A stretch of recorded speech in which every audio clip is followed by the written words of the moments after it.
आत्मविश्वास हो तो इनकी तरह वरना ना हो। और वैसे भी आत्मविश्वास इतनी ज्यादा है जिसका कि कोई हिसाब नहीं।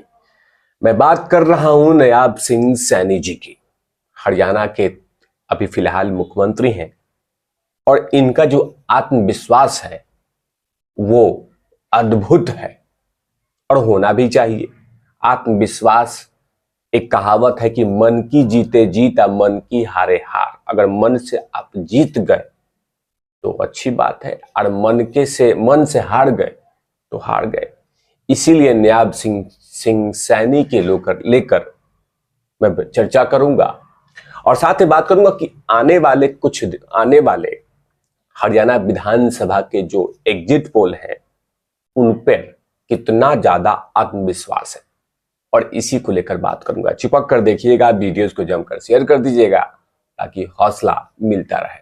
नमस्कार, आप देखें तिवारी भाई, मैं हूं प्रकाश।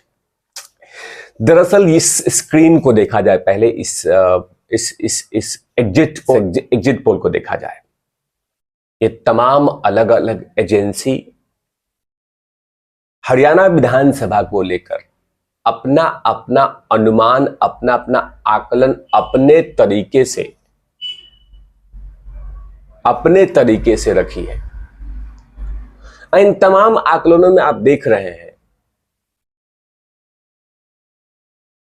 कि प्रचंड बहुमत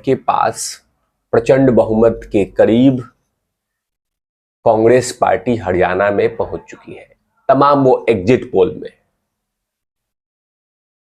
और इसका मुख्य कारण कुछ और भी है जो कि एग्जिट पोल में ही दिखाया गया कि आखिरकार प्रचंड बहुमत के करीब कांग्रेस पार्टी क्यों पहुंची, इसका मुख्य कारण क्या था, बीजेपी की कमियां क्या थी। ये तमाम चीजें इस आकलन में, एग्जिट पोल में लगातार वो तमाम इलेक्ट्रॉनिक मीडिया, इवन की प्रिंट मीडिया ने भी अपनी बात रखी है कि वहां पे कहीं पे भी भारतीय जनता पार्टी की सरकार बनते हुए नजर नहीं आ रही है। और जाहिर सी बात है, इन तमाम चीजों के बीच में एग्जिट पोल को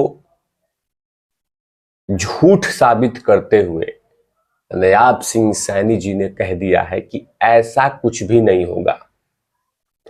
जब 8 अक्टूबर को रिजल्ट आएगा तो ये तमाम एग्जिट पोल धराशाही हो जाएंगे, गलत हो जाएंगे, स्वाहा हो जाएंगे, क्योंकि एग्जिट पोल झूठ साबित होगा।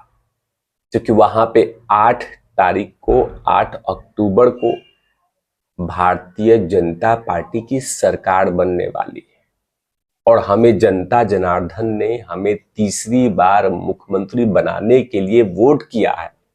ये तमाम आत्मविश्वास नायाब सिंह सैनी ने अपने कार्यकर्ता को दिया।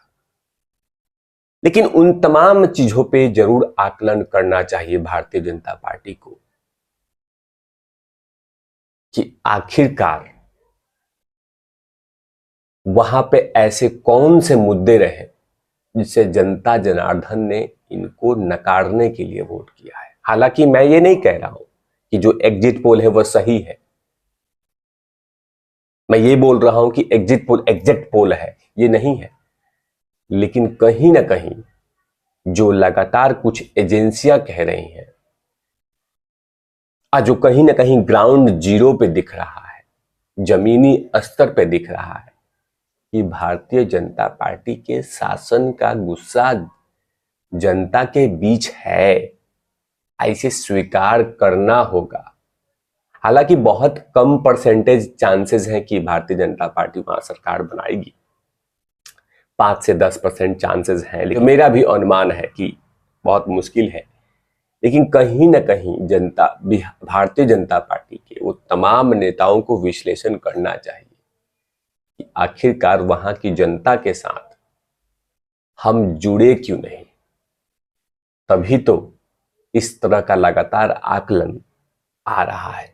लेकिन नायाब सिंह सैनी ने आत्मविश्वास दिखाते हुए क्या क्या कहा वो बतलाता हूं, फिर उसके बाद आगे की शुरुआत करूंगा।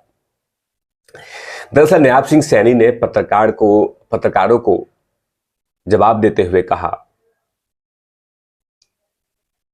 कि मैं सामाजिक और सद्भाव और भाईचारा रखते हुए सफल चुनाव प्रक्रिया में भाग लेने वाले 2 करोड़ 80 लाख मतदाताओं का धन्यवाद करता हूं।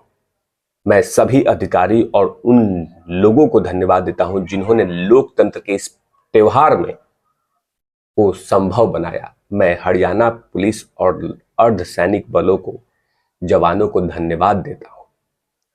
लेकिन आगे उन्होंने जो उन्होंने आगे कहा, कहीं ना कहीं कांग्रेस की टेंशन बढ़ा दी, नींद उड़ा के रख दी। उन्होंने कहा, जो आगे उन्होंने कहा वो कहीं ना कहीं कांग्रेस की नींद उड़ा के रख दी है।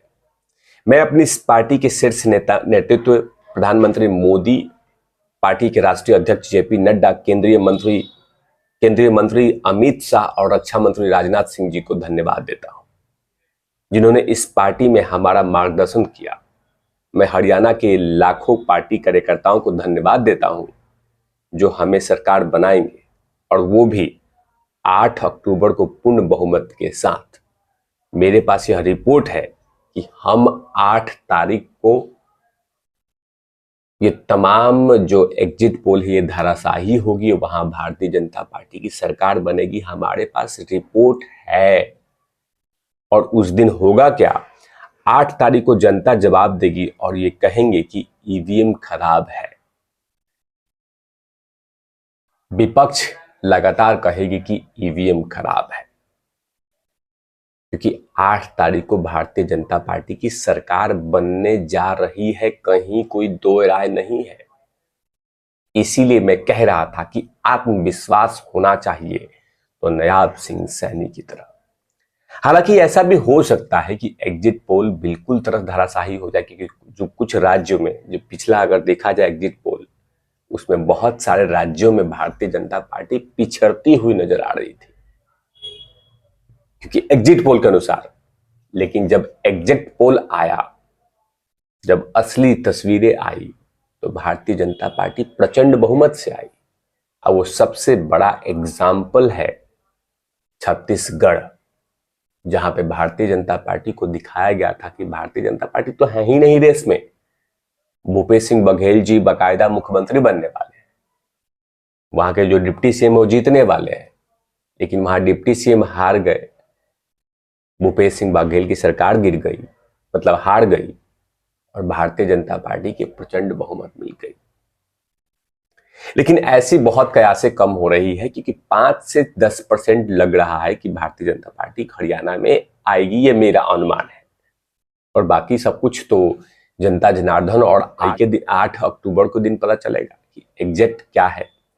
लेकिन कहीं ना कहीं ग्राउंड जीरो पे, ग्रामीण क्षेत्र में भारतीय जनता पार्टी की सरकार को लेकर गुस्सा तो है, जिसका कि वोट प्रतिशत दिख रहा है, जो वोटिंग गिरी है उसका प्रतिशत से पता चलता है कि भारतीय जनता पार्टी ग्रामीण क्षेत्र में नुकसान भुगतेगी। आप इन तमाम मामलों पे क्या सोचते हैं? क्या सचमुच भारतीय जनता पार्टी को इन रिजल्टों के बाद सोचना चाहिए, विचार करना चाहिए? और इन तमाम चीजों का आकलन मैं लगातार करता रहूंगा। कमेंट सेक्शन में जरूर लिखिएगा कि आखिरकार हरियाणा में किसकी सरकार आएगी। तब तक के लिए आप देखते रहिए तिवारी भैया। मैं हूं वेद प्रकाश, कैमरामैन ध्रुव लाठी के साथ।